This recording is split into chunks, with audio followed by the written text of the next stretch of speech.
Oke, di pertemuan kita yang terakhir saya akan bahas tentang manajemen stres. Ya, ini manajemen stres ya nggak akan bisa lepas dari setiap orang yang memiliki pekerjaan atau setiap orang yang memiliki usaha. Dalam kegiatan kita berkomunikasi, dalam hubungan kita bekerja dengan orang lain pun yang namanya stres ini tetap ada. Maka dari itulah kita perlu juga membahas tentang manajemen stres. Jadi bagaimana kita bisa memanage tingkat stres itu, stres akan tetap ada, tetapi bagaimana kita memanage stres itu yang tadinya di level dari range 1 sampai 100 di level 80 menjadi levelnya misalnya 40. Ya, sebenarnya apa itu stres? Nah, stres itu sebenarnya adalah ketegangan baik fisik, baik psikis, maupun secara emosi dan mental. Jadi, stres itu ibarat seperti kalau misalnya kita tahu orang terkena stroke, itu ada tegang saraf di otak. Nah, kalau yang namanya stres, itu tegang secara fisik, psikis, emosi, dan mentalnya. Nah, bahayanya bentuk stres ini biasanya pasti akan mempengaruhi kinerja keseharian kita, gitu ya. Apakah bisa membuat produktivitasnya menurun, bisa menimbulkan sakit, ataupun gangguan-gangguan mental. Bahkan lebih parahnya stres ini juga banyak beberapa kaum wanita yang membuat dia menjadi lebih banyak makan, jadi gemuk, gitu ya. Nah, pada dasarnya stres itu adalah bentuk ketegangan seperti yang tadi saya katakan.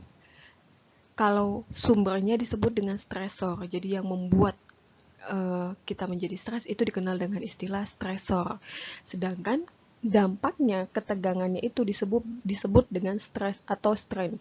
Jadi sebenarnya stres itu adalah adanya stresor yang membuat seseorang yang mengalaminya menjadi tegang baik secara fisik, emosi, mental. Menurut Charles dan Spielberger menyebutkan bahwa sebenarnya stres ini adalah tuntutan-tuntutan dari luar yang diberikan kepada seseorang, gitu ya. Jadi sebenarnya stres ini bukan dari dalam, tetapi pemicunya adalah dari luar yang dikenakan kepada seseorang. Misalnya objek dalam lingkungan atau stimulus yang secara objektif adalah berbahaya, tapi kelihatannya kecil, gitu ya. Stres juga bisa diartikan sebagai tekanan. Oke.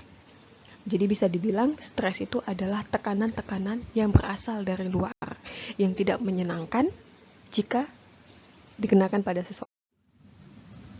Nah, stres ini bisa merubah kinerja dan efisiensi pekerjaan kita, itu sudah pasti.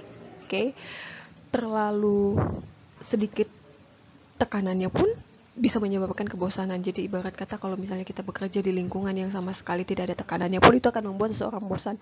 Untuk sebagian orang yang memang menyukai yang namanya tantangan dalam pekerjaan, tetapi ada juga orang yang menyukai zona nyaman dalam bekerja. Dia nggak pengen ada kekacauan, dia nggak pengen ada tuntutan, dia tidak pengen ada tekanan pekerjaan, dia tidak pengen ada target, dan dia bisa nyaman.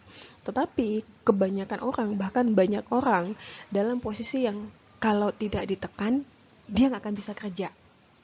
Kalau dia tidak di-push atau diberikan target pada dirinya dalam pekerjaan, dia tidak akan mengerti dia mau mengerjakan apa. Itu ya. Itulah kenapa kalau misalnya ada pun sedikit stres itu jangan anggap sebagai stres itu tidak hanya seperti membuat orang emosi, tetapi ada juga tekanan. Jadi stres itu bukan hanya emosinya saja yang terpancing, tapi juga yang namanya stres itu juga disebut dengan tekanan. Apapun yang menyebabkan tekanan, apapun yang mempush, itu namanya stres. Nah, terlalu banyak tingkat stres itu juga menyebabkan kecemasan, membuat kita juga tidak produktif. Ya. Ada beberapa indikator stres pada umumnya. Yang pertama adalah keadaan atau situasi. Nah, indikator yang bisa kita lihat terhadap tekanan ataupun stres ini tadi, kita lihat dari keadaan ataupun situasinya. Yang kedua, kegiatan yang terlalu berlebihan, gitu ya. Kegiatan yang berlebihan pun itu bisa menyebabkan seseorang menjadi lebih tegang, menyebabkan seseorang menjadi stres. Yang ketiga adalah hubungan yang menyebabkan trauma dengan seseorang secara fisik, gitu ya. Ketika kita sedang berkonflik seperti yang sebelumnya saya bahas di materi yang sebelumnya, ketika seseorang memiliki hubungan dan sedang berkonflik, dan konflik ini tidak terselesaikan, tertumpuk, maka ini akan bisa menyebabkan stres ataupun trauma. Nah, inilah yang akan mengganggu hubungan secara psikologis maupun emosi seseorang. Ya. Ada beberapa faktor yang bisa menyebabkan stres kalau kita lihat di dalam kegiatan sehari-hari dalam konteks kita sebagai seorang karyawan ataupun kita sebagai seorang pengusaha. Oke, yang pertama adalah pekerjaan. Nah, pekerjaan ini bisa dibilang faktor paling besar bagi seorang pegawai yang menyebabkan munculnya stres. Stresor ini tadi. Yang kedua adalah keluarga. Keluarga juga bisa. Maka dari itu ketika kita sedang bekerja, kalau kondisi keluarga kita baik-baik saja, biasanya kita akan jauh lebih nyaman dan lebih bahagia dalam bekerja. Tetapi ketika kita bekerja, keluarga kita ada masalah, ini akan menambahkan beban, gitu ya. Yang ketiga adalah hubungan. Secara tidak langsung, tanpa kalian sadari, tanpa kita sadari, kita yang memiliki hubungan, baik hubungan sebagai suami istri, baik hubungan sebagai pacar, baik hubungan sebagai teman, rekan kerja, hanya sebatas rekan kerja juga.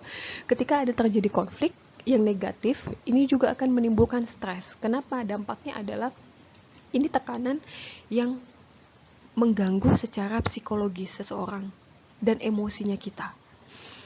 Yang keempat adalah hukuman. Hukuman sudah pasti akan menyebabkan ketegangan, ya, memberikan tekanan mental terhadap seseorang.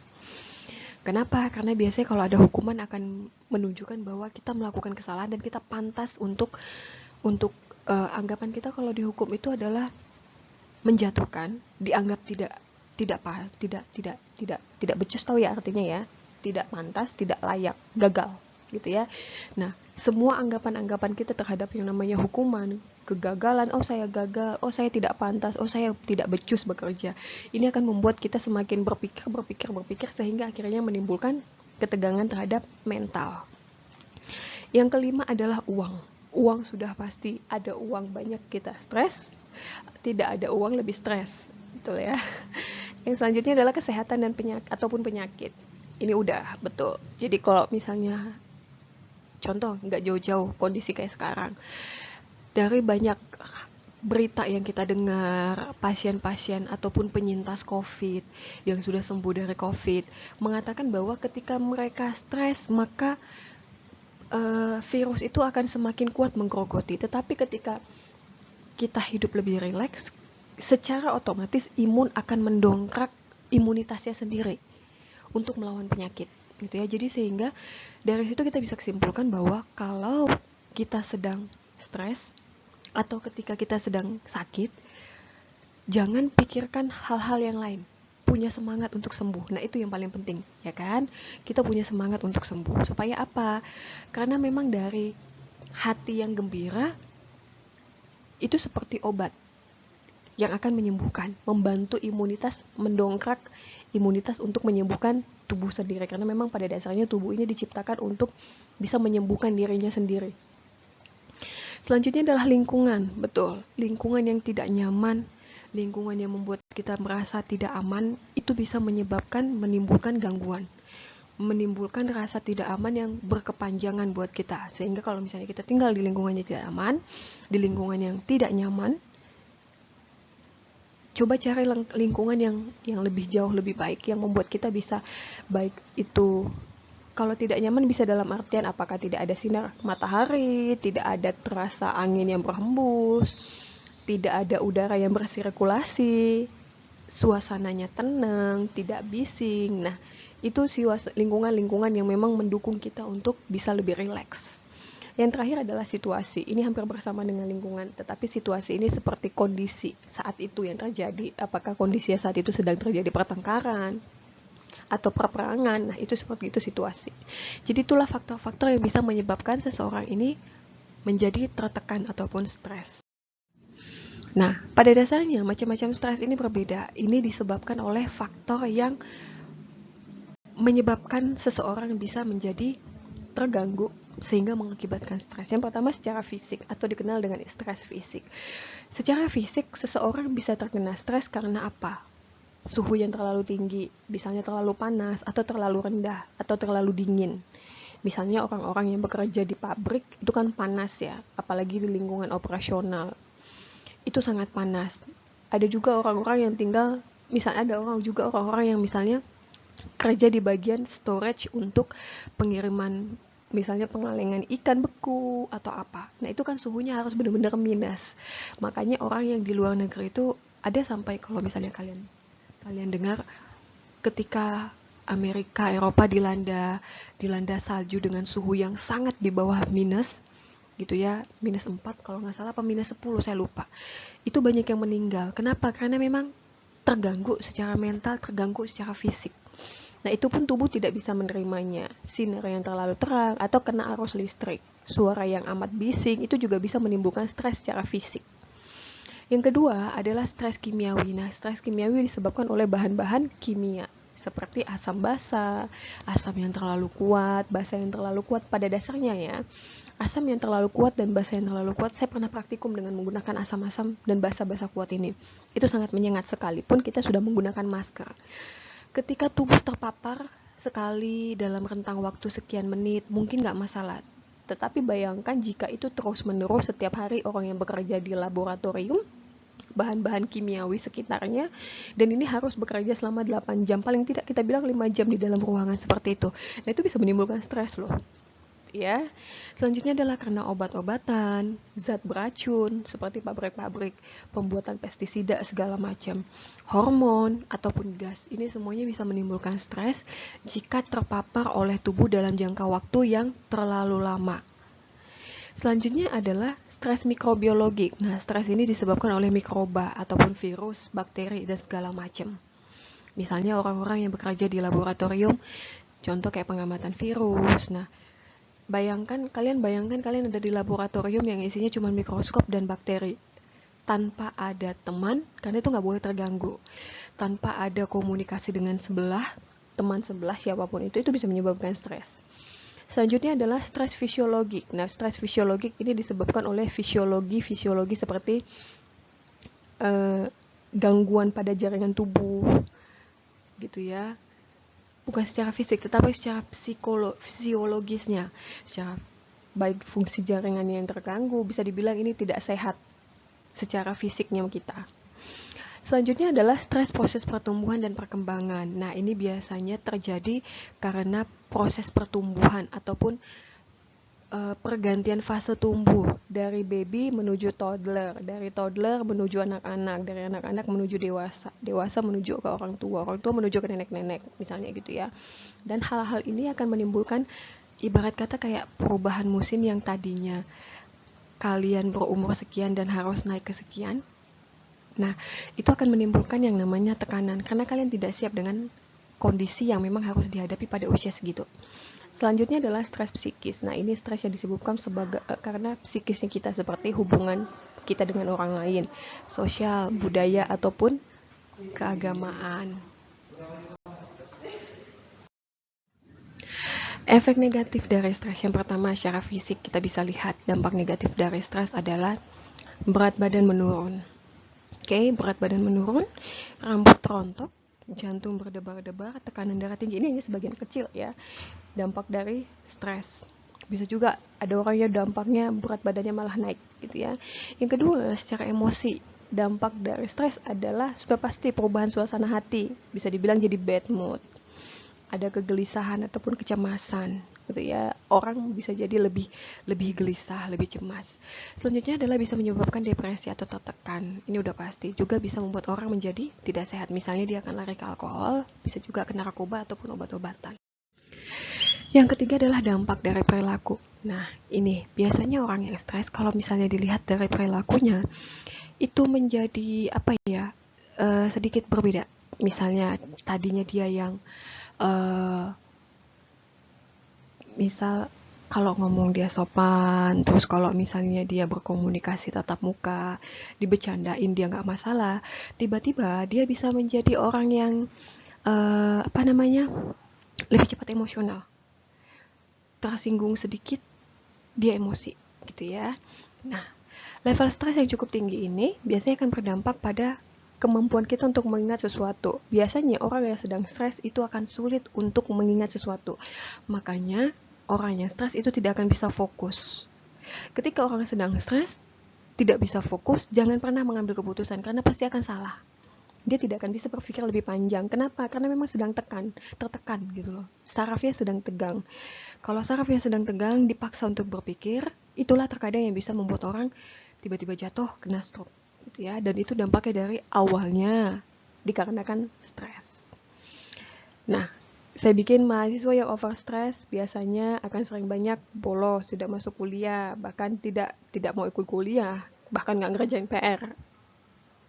Tapi ada juga sih yang tidak mengerjakan PR, tidak masuk kuliah, tidak mengatasnamakan stres juga ada. Nah, bagaimana kita bisa mengelola stres? Oke, ini yang paling penting. Bagaimana cara kita bisa mengelola tingkat stres? Yang pertama adalah lakukan latihan relaksasi tubuh.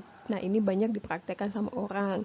Jadi biasanya kalau misalnya kita stres, kita lari ke olahraga, biasanya tubuh akan lebih rileks. Kenapa? Jantung yang terpacu lebih cepat itu biasanya akan memaksa darah untuk lebih cepat bekerja. Ibarat kata gini, ketika kita sedang berolahraga, jantung terpacu bernafas lebih cepat. Makanya ketika kalian olahraga, kalian pegang jantung pasti akan detaknya lebih cepat. Nah, saat jantung berdetak lebih cepat, pada dasarnya dia akan memompa darah jauh lebih cepat.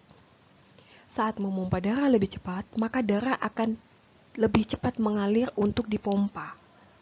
Nah, oleh sebab itu, ketegangan yang terjadi di dalam saraf itu akan dibantu oleh darah yang mengalir dengan sangat cepat. Gitu ya. Selanjutnya adalah selain latihan relaksasi, ini sama saja dengan olahraga, baik yoga, baik jogging, baik gym, segala macam.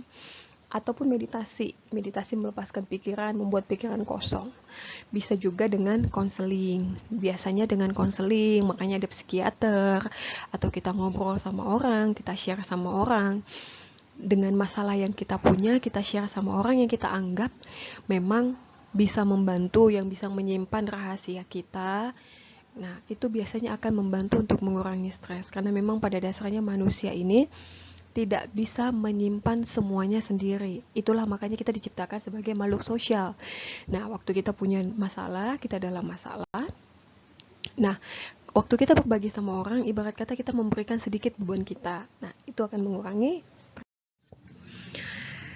Manajemen stres itu seperti apa? Manajemen stres itu artinya adalah kita memanage sumber daya yang ada pada kita, oke? Untuk mengurangi ataupun bahkan mengatasi gangguan yang mengakibatkan stres. Gitu ya. Biasanya tubuh kan bahkan ya kita sendiri tahu kapan kita stres. Misal dengan kita melihat kerjaan yang terlalu banyak, juga kalian harus kuliah, kalian bingung membagi waktu, sampai yang terkadang yang, aduh, udah gak ngerti lagi mau gimana. Nah, itu harus cepat di-manage. Artinya, gunakan sumber dayamu yang ada di sekitarmu untuk mengurangi tingkat stresnya. Itu ya. Misal, seperti yang tadi, apakah dengan berolahraga, apakah dengan merenung, apakah dengan mendengarkan musik, apakah dengan konseling, dengan siapapun itu. Oke, itu salah beberapa cara yang bisa kita gunakan untuk memanage stres kita. Keuntungannya apa? Yang pertama, ketika tingkat stres kita bisa kendalikan, maka kesehatan fisik kita jauh lebih baik. Kedua, kita akan memiliki lebih banyak energi dan stamina untuk bekerja. Yang ketiga adalah emosinya lebih stabil. Orang yang bisa mengendalikan tekanan yang ada pada dirinya, biasanya emosinya lebih stabil. Ya, jadi dia bisa memilah mana tekanan yang ada di rumah, mana tekanan yang ada di pekerjaan. Yang pekerjaan cukup sampai di pekerjaan, yang di rumah cukup hanya sampai di rumah. Selanjutnya adalah menjadi orang yang lebih bahagia dan memiliki harapan, gitu ya. Nah, jadi orang yang stres biasanya akan bisa memandang jauh ke depan, dia akan bisa berpikir lebih jauh ke depan, bisa menata masa depan istilahnya. Tetapi kalau orang yang stres, itu orang yang dia hanya berpikir bagaimana untuk keluar dari stresnya. Bagaimana dia bisa memikirkan masa depan, sementara dia sendiri dalam tekanan. Dan yang terakhir adalah kemampuan untuk mengingat itu jauh lebih meningkat, sehingga hasil belajarnya juga menjadi lebih maksimal. Ini ada saya punya studi kasus, cerita tentang seorang anak yang namanya Raju. Oke, jadi Raju ini orang yang masih kecil, oke, tetapi dia dituduh menganiaya temannya sehingga harus diadili. Jadi bayangkan seorang anak 8 tahun, dia bermain dengan temannya tapi dituduh menganiaya, jadi temannya terluka saat itu, dia dituduh menganiaya sehingga dimasukkan ke dalam penjara. Itu pasti akan menimbulkan stres, bahkan trauma, mengganggu mental dan psikisnya juga. Nah, Raju ini ketika dia diadili, salah satu tadi faktor yang menyebabkan stres adalah hukuman. Seorang anak kecil hanya tahu dia disalahkan ketika dia dikatakan kamu bersalah, dan ini selalu terjadi ketika dia diadili. Ini akan membuat dia menuduh dirinya sendiri dan mengatakan saya jahat, oke? Sehingga hal itu menyebabkan dia sakit, oke? Dia sakit karena dia nggak bisa menahan omongan orang. Namanya juga anak kecil ya, tidak bisa memilah, bahkan dia tidak tahu apakah dia salah apakah tidak gitu, sehingga dia harus dilarikan ke rumah sakit. Oke, nah secara psikologis dia memang belum memahami apa yang dikatakan oleh jaksa, tetapi itu kan yang dia tahu hanyalah saya dihukum. Oke, sehingga ini akan mengganggu pertumbuhannya dia. Bisa jadi anak ini kalau secara mental tidak diperbaiki, tidak disembuhkan, dia bisa menjadi seorang penjahat yang juga melakukan hal yang sama pada orang lain. Kenapa? Karena masa kecilnya juga dilakukan seperti itu.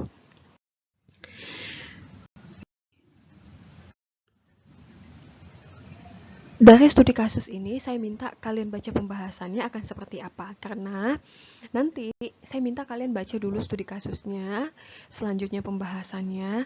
Karena nanti bahan UAS juga akan seperti ini. Saya akan berikan studi kasus. Jadi saya minta kalian telaah kasusnya sesuai dengan materi yang sudah disampaikan.